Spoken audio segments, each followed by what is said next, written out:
So you want to buy a Mark 6 TDI.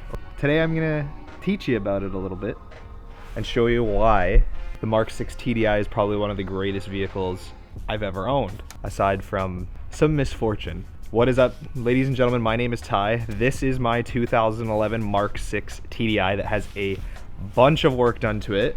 And today we're gonna go over it, and I'm gonna teach you guys why you should probably buy one of these cars, especially in the next year or so, because these things are gonna be out of warranty soon, and they're gonna be amazing cars to not only own for saving money, getting great fuel economy, but also having a lot of fun. So as I said, this is my 2011 Mark 6 2-liter TDI. So this is a CJAA common rail diesel, 4-cylinder, obviously. I have the 4-door model. This is not a 2-door. You can get them in 2-door in certain parts of the world, especially in Europe. You can get the Mark 7 TDI in a 2-door in North America, which is pretty cool. But as you can see, mine is extensively modified, a little bit dirty, so don't judge. From wheels to racing seats to big brakes, exhaust deleted, big turbo, fully built engine, tons of stuff. These are one of the greatest, most modifiable Volkswagen platforms, aside from it being a diesel, that Volkswagen ever created. This is a Mark 6 chassis. The Mark 6R was one of the first turbocharged versions of the R that we got in North America, and I actually think it was the first turbocharged R variants that we got in North America, because we've only ever had the R32. So as aesthetic mods go, you can have a lot of Golf R parts for basically any version of the Mark 6. So I have a Mark 6 Golf R front bumper with the LED fog lights and the grills, tow hook, plate relocate, and whatnot. I don't have the rear bumper, but I also do have the Mark 6R headlights as well. So it gives this car a little bit more of a road presence other than just being a completely stock TDI Golf. And it actually is in, I'm probably gonna butcher how you say it. I'm gonna look it up and I will just voice over the color of the car. A red TDI. So this is a little bit of a more rare color to not only get on a Volkswagen, a Golf, but let alone a TDI. I also do have the Golf R taillights as well. There is quite a bit of exterior modifiability when it comes to this platform, just specifically because it is a Mark 6, which is completely fantastic. There are tons of interchangeabilities as well, like I was saying, because you can put Golf R parts in the car. You can also put any size wheels that fit a Mark 6 on the car, any suspension that fits the GTI, a regular Golf, upgraded sway bars that fit all the same thing. So you can do OEM plus upgrades. You can replace stock Golf suspension with GTI suspension or R suspension, given that the front struts for the R might be slightly different. But aesthetically speaking, the Mark 6 definitely has aged very, very well. It still looks like a very good platform. It still has very nice body lines. It's very simple. There isn't a whole lot going on, and there isn't a lot to go wrong. Now, in terms of things you need to be aware of that are going on under the hood, there isn't a whole lot. This is, like I said, a 2-liter common rail TDI, so that was offered in the CJAA, the CBEA in the Golf Jetta platform, and then there's also the CKRA, which is available in the Passat, which is its own beast. Makes a lot more power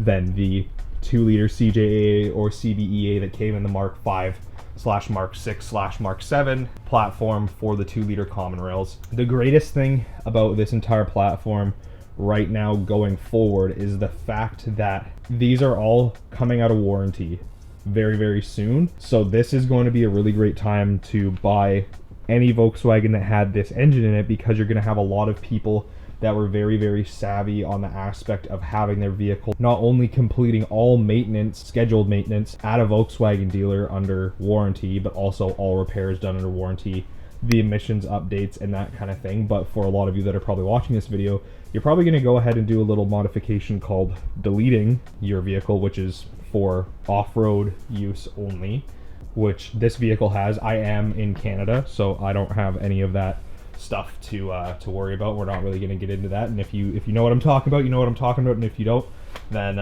it is what it is. The 2-liter Common rail is a fantastic engine. I believe with these non-deleted, these can still do like 800, 900 kilometers, and sometimes even more depending on how good you are at hypermiling. Mine is very extremely modified.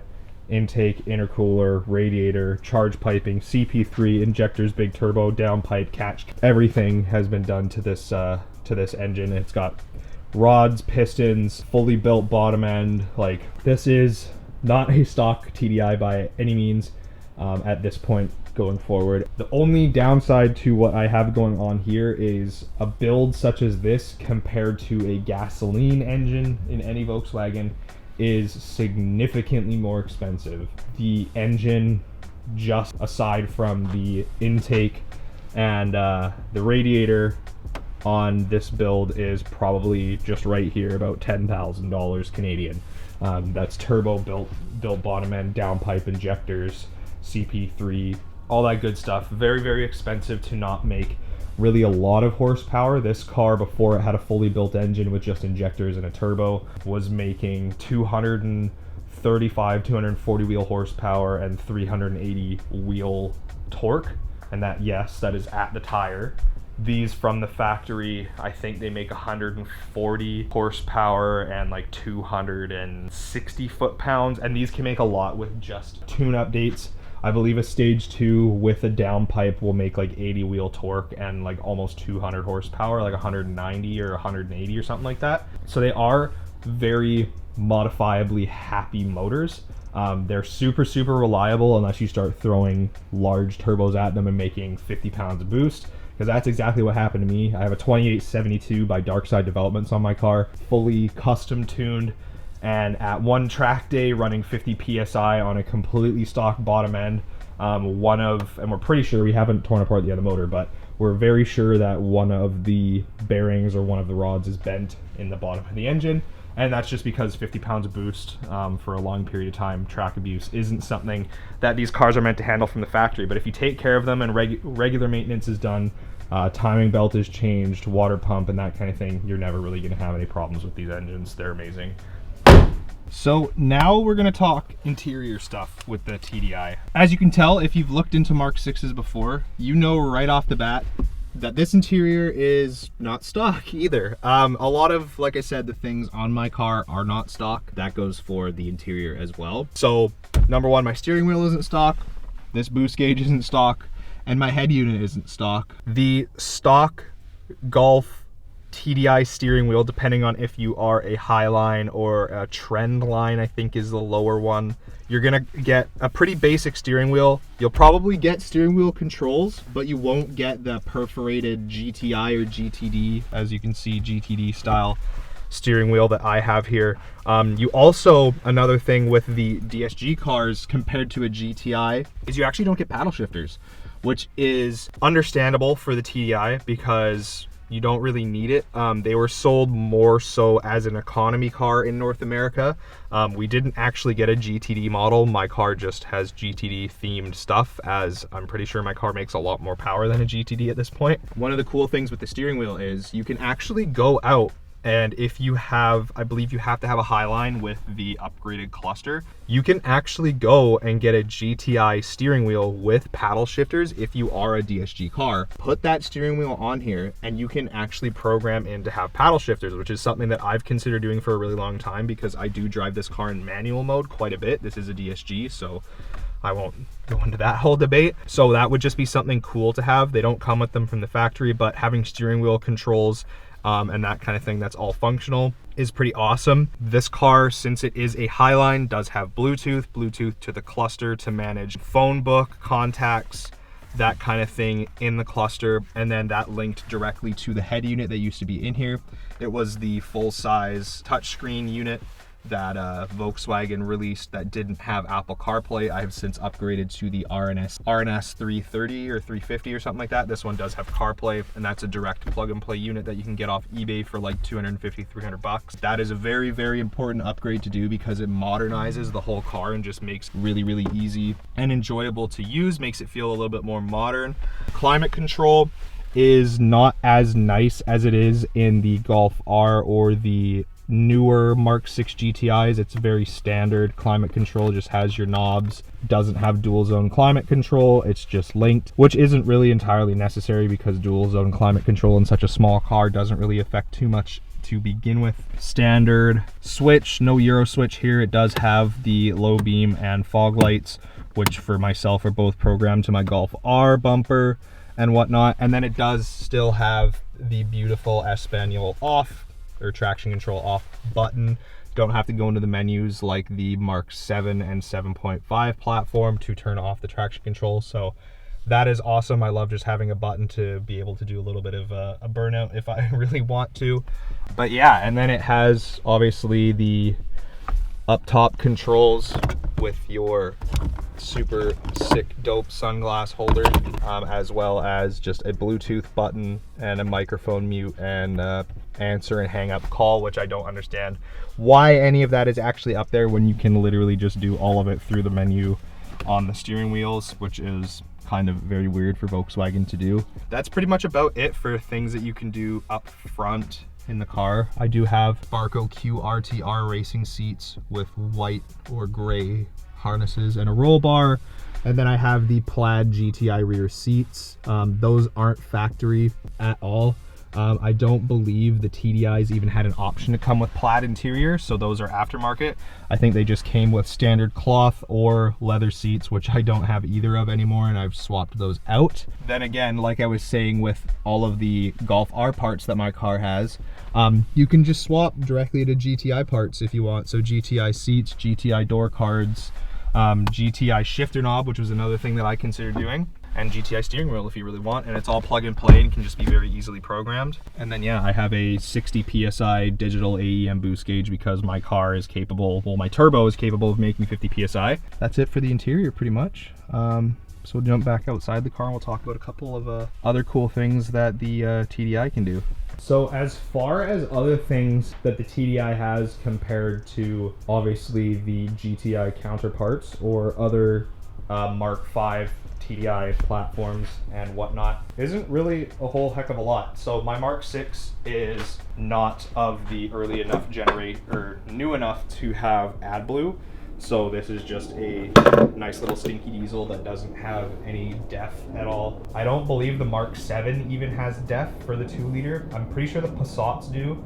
And then the obviously the Touaregs, the Q7s, Q5s, all the big 3-liter TDIs. But one thing that is a little bit of a pain in the ass with this car specifically, and I'm pretty sure I talked about differentials with my A3 8P buyer's guide video that I made. The front diff in this car is an open differential from the factory, no limited slip characteristics at all. So having a car that has a bunch of torque, it's very, very easy just to spin one tire and have the other tire do absolutely nothing. That's one of my big gripes with this car. If you're looking at buying a TDI just specifically for a commuter setup, and you're just looking to putt around and, you know, maybe delete it to get a little bit more fuel economy and have a little bit more fun, you don't really need a limited slip for my setup because of the amount of power this car makes. I obviously do. Obviously the TDI was never available in a Quattro or a all-wheel drive setup with a Haldex or anything like that in the Mark 6 or the Mark 7 or the Mark 5 Golf or Jetta platform.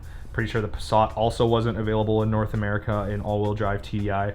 For any TDI all-wheel drive options, you're stuck to basically just getting an A6, A7, A8, Q5, Q7, or a Touareg TDI in North America only.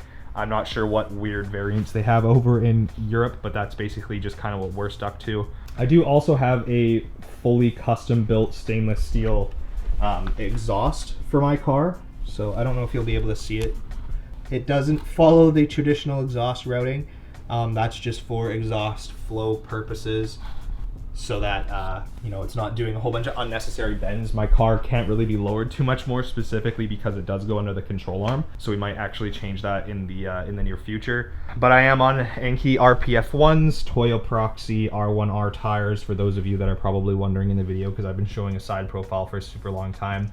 I've also got ECS tuning, 2-piece rotors, and caliper relocates front and rear to basically fit larger brakes. That works pretty well. The car isn't a very heavy chassis, so you don't necessarily need to do upgraded brakes unless you're going to be beating on it and going fast. One thing that I will say, I do have upgraded sway bars now, and that wasn't for any particular reason other than the fact that this car does understeer quite a little bit. I do have BC Racing coilovers, really good tires and that kind of thing, but the car was still tending to understeer. Not a lot, but just enough to the point where I was kind of getting fed up with it, and that made me put a really strong sway bar in the rear. I also have a matching one in the front. The rear is set up on a stiffer setting than the front to kind of counteract the understeer a little bit there as well. Yeah, I think that pretty much covers a lot of the mods. There isn't really a lot to go wrong with these cars other than what I was saying with the engine stuff. Obviously warranty, timing belt, and regular maintenance is a really big thing. A lot of people obviously forget with owning TDIs, especially with the DSG. The DSG still needs to be serviced the same amount that you would in any other DSG car, so every 60,000 kilometers, even regardless of how you're going to be driving this car spiritedly as a daily driver commuter car. It's just really important to make sure that those maintenance schedules are followed, because a DSG transmission, one of these cars, is not cheap.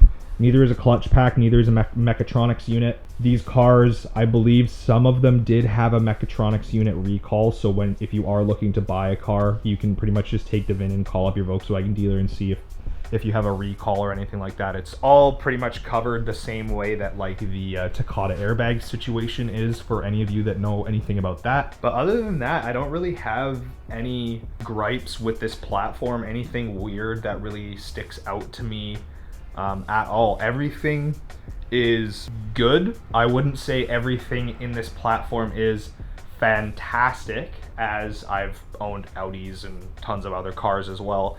But everything on the Mark 6 TDI works. It works well.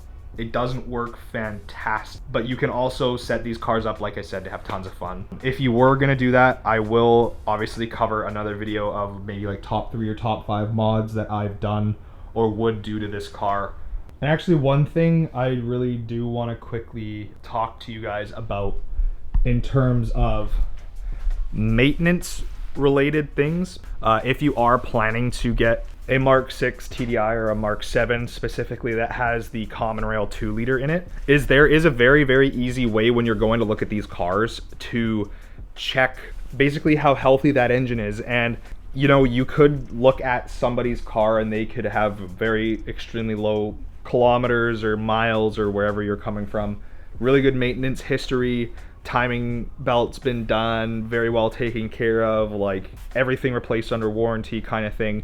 But one of the really cool features that these cars have with having pretty smart glow plugs, I think it is, I think the glow plugs, they have internal cylinder pressure sensors in them.